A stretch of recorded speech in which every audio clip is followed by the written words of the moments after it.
Hello, my name is Joseph O'Malley. My pronouns are they and she. We're here today talking about the intersection of gender and art. And so I'd love to tell you about some important links between those ideas I've found in my life as a trans artist, and ways that I encourage others to do the same. I've described myself a lot of ways with a lot of words since I came out about 6 years ago.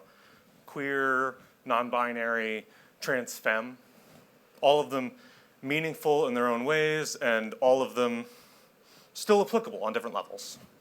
But you see, I've long believed that personal identity and labels are only important as they are useful and empowering to the individuals using them. If using a certain label helps you articulate your experience or makes you feel stronger and more authentic within yourself, that's all that matters. But when you're an artist, those labels also influence how others interpret your work. People care if something was made by a woman, for example. And of course, I would never say that an artist has an obligation to out themselves for their work to be properly received, nor would I advocate that anyone produce work catering to others' potential misreadings of it. On the contrary, I want to talk about how many transgender artists may be hesitant to produce work that is actually representative of their experience, and how I think it's worth pushing past that. I consider it the flip side to the mainstream discourse about how many trans people who come out later in life, especially trans women, may feel afraid that it is too late for them, fearing that because they didn't start transitioning in their youth, ideally before puberty, that no amount of time or money or medical intervention could turn them into cis-passing women.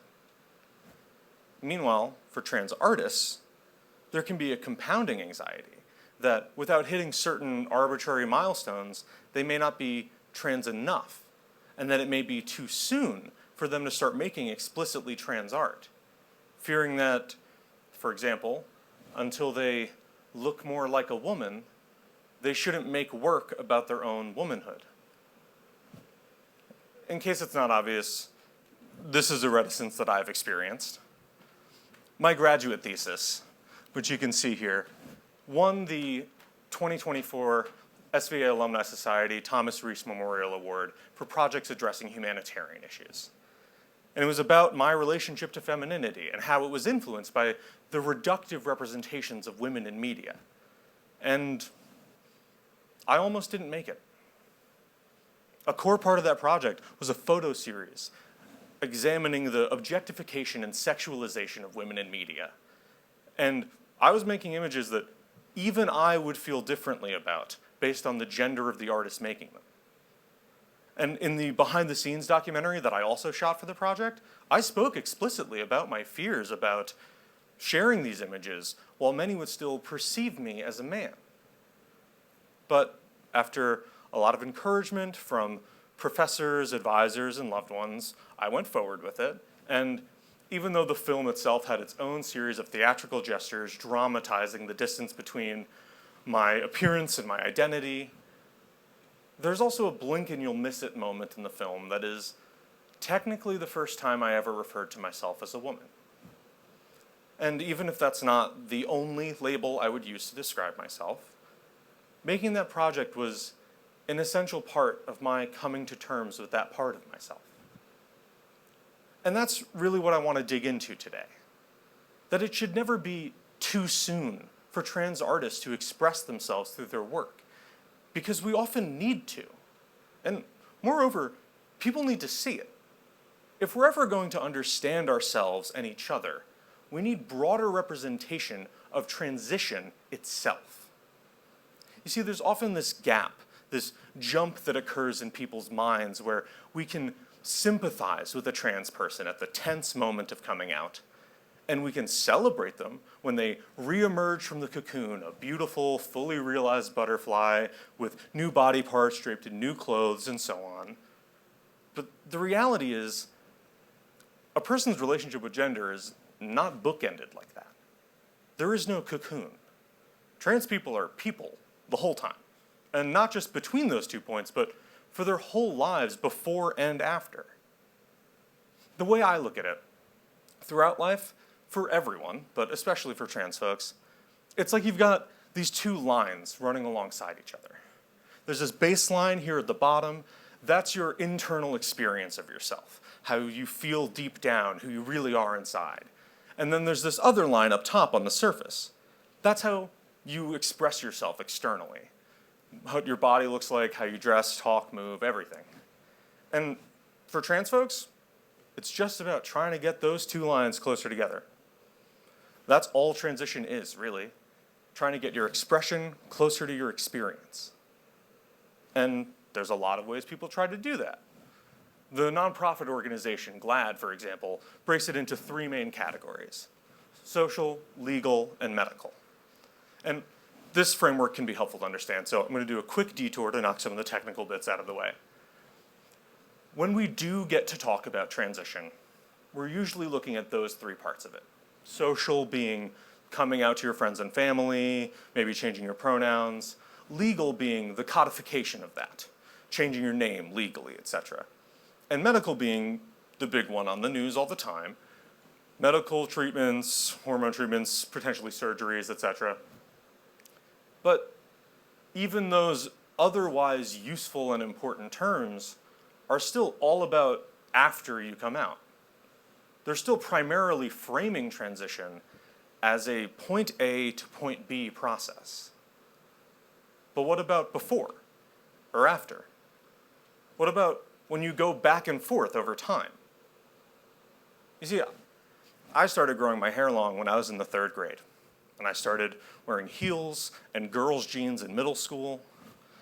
And I certainly wasn't out yet, but that was already me transitioning. That was little me trying to build some version of myself that felt like who I wanted to be.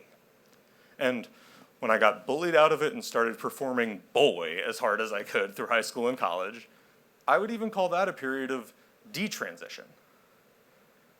And that all happened before I ever came out. In fact, it all happened before I even had the language to come out. And I'll get back to the art in a second, but it's important to understand that a lot of that is because the language was taken from us. You see, the mainstream focus on detransition is a distraction, and the idea that any of these issues are new is demonstrably false. And there's evidence of gender nonconformity all around the world for thousands of years. So the mainstream reason that our current contemporary Western dialogue about it is stunted is that we lost the leading research facility in the field about 100 years ago. The Institute for Sexual Research was founded in Berlin in 1919 and not only developed some of the long-standing language to describe these classic ideas, but also performed some of the earliest gender-affirming medical procedures. And it was the first target of the Nazi book burnings in 1933. But even now, as fresh research makes its way into the mainstream again, recent statistics show that the overwhelming majority of trans people who transition, even through medical treatments and procedures, do not regret it. A 10-year study in Spain showed that only 1% of their nearly 800 subjects detransitioned. And while a larger study in the US of about 28,000 found 8% detransitioned, the most commonly reported reasons were pressure from parents, workplace discrimination, harassment, and other outside factors, not because they weren't actually trans. They just felt that trying to get their top line closer to the bottom was too hard in their current circumstances. That it would be easier or safer to push that line further away, at least for a little while. In fact, 62% of those reported detransitioners said they only detransitioned temporarily, meaning that as soon as they had the necessary support, resources, or safety to do so, they began transitioning again. So, with all that in mind, if we know that trans people are definitely who they are, And we understand that transition is really a fluid, lifelong process of how we continuously try to express that truth. Why would we put a different line for our artwork and say, until I get this line closer to the bottom, I shouldn't start moving this one at all? But we do that. We make those arguments, often with ourselves. We fear taking up space that we haven't earned, even though we know these issues affect everyone. Everyone is on a lifelong journey with gender. I can say pretty definitively that no cis woman I have ever spoken to would tell you that their relationship with femininity and how they chose to express it was exactly the same their entire life from the moment they were born. So why gatekeep our artistic expression from ourselves? You know, we so easily forget that artwork is a tool. It's a mode of communication that doesn't have to be about staking a claim. It can just be about opening a bigger window into ourselves than we might be able to otherwise. You know, the first project I ever made directly engaging with my gender was an installation called Emily, a Self-Portrait. The idea was a composite self-portrait. This is it in a 22 juried exhibit at SVA Chelsea Gallery. And the composite was a series of photographs of 7 models of varying genders performing scenes of my everyday life. And they were surrounded in a tight spread by these set pieces and objects from my home, as well as a sound design composition, mixing instrumental music and candid conversations. The idea was that this collection of images and objects was a more accurate representation of me than any picture of my face and body. I was trying to get people to look past my outer appearance to see more of my inner self, to understand some of my experience without getting bogged down in my physical expression of it. And you know what? It worked, at least a little bit. You know, there certainly seemed to be people in my life who finally started to get it, some who looked at me differently, maybe misgendered me less after coming to the exhibit. And at the very, very least, it worked for me. When I started that project, I was struggling with the seemingly one-to-one nature of my art form. I was a photographer who didn't feel like I could take a picture of myself that looked like me. But I figured out how to do it. I threw everything I had at the wall, and I realized that if I wanted to see myself differently, I could just make that vision. And that was freeing, but it was also messy. And that's kind of what I'm rooting for here. I mentioned earlier I also shot a film to accompany the photos and set pieces in my thesis installation. That was an experimental documentary following the year of my life leading up to the project. And it did not end with, and now the project is done and I got my MFA and I know who I am forever, the end. It was really a thematic sequel to the original Emily project. And it was called Emily, Rachel, and Joseph. Because the main theatrical gesture in the film is that I'm played by a cis woman throughout. My dear friend and longtime collaborator, Rachel, stands in as me in every scene, creating this hypothetical woman, Emily, who exists almost in the liminal space between us, who speaks my mind through Rachel's body. Because I wanted to see what happens if I shift the starting point. The original project was about looking past my body, but I wanted to know what happens if I look directly at it. What if I create a version of my life where I have the body I want? And the answer, it suddenly felt so much less important. And don't get me wrong, I spent most of the film trying to figure out how to make it feel right. You can see us go through dozens of different looks on screen, ranging from the highest high femme glam to just Joseph's clothes on Rachel's body. But what we found was that simply replacing my body with that of a conventionally attractive cis woman was not a solution, because my relationship with my body is not simply a problem to be solved. And the clearest indication of that was that I still wanted this Emily to be an artist. I still wanted her to finish the installation and keep making more art after that. I created a cinematic world where I could express myself fully for the first time through my appearance, movement, clothing, body, everything. And there was still more I wanted to express through my art. Because my artwork is just as much a part of me, just as much a representation of who I am, including my gender, as anything else. And so the film ends with a joke. It ends with asking Emily, what's next? And she says, with that face on screen, I'll probably shave my beard soon. Because that's where I'm at after the credits roll. Back trying to get my top line down closer to the bottom again for people who haven't seen my work. And I'm doing all right. You know, I'm coming up on 30 this year, and I already look real different than I did at 20, and I'm sure I'll be unrecognizable again by 40. But no matter what, I'll always get through because I'm an artist. You see, the thing is, it is never too late. That's real, and I do believe it. It will always be worth deciding to be who you are. But what that looks like and how you're able to physically manifest that absolutely will change. Not just based on your age, but based on a million other factors.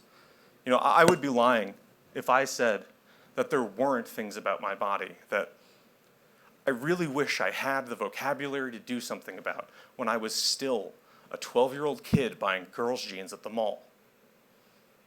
And while there are other things about my body that I might still technically be able to do something about now, it would take years and tens of thousands of dollars that I don't have. But even though there are those things about myself that I may never be able to express fully through my body, I'm already expressing them in my artwork right now. When you stop thinking about transition as being an entirely body-centric experience, and you remember that your artwork is just as much an expression of your inner self as anything else, the doors blow wide open. And if you can let others into that process, if you can do the vulnerable thing and let others see those deeper parts of yourself that you maybe can't bring to the surface elsewhere, maybe we can really start breaking some stuff down on a larger scale.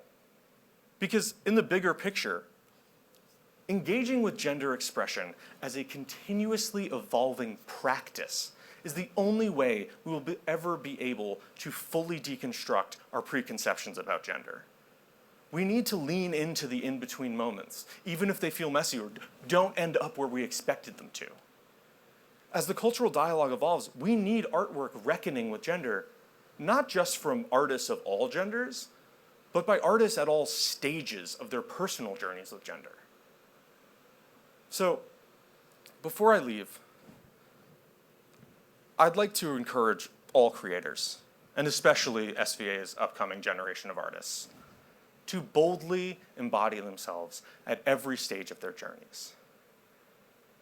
I want us all to consider that the deconstruction of gender that you probably already participate in, theoretically, everywhere from art history classrooms to social media threads, doesn't have to happen retroactively. It can happen in real time. And artists should feel empowered to lead that evolutionary process tangibly in their own creative practices. Not only that, but I want to encourage young queer and trans artists in particular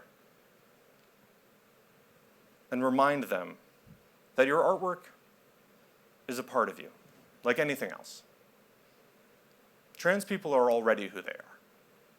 And you don't need to meet arbitrary standards of expression in your clothing or bodies in order to justify expressing yourself in your art.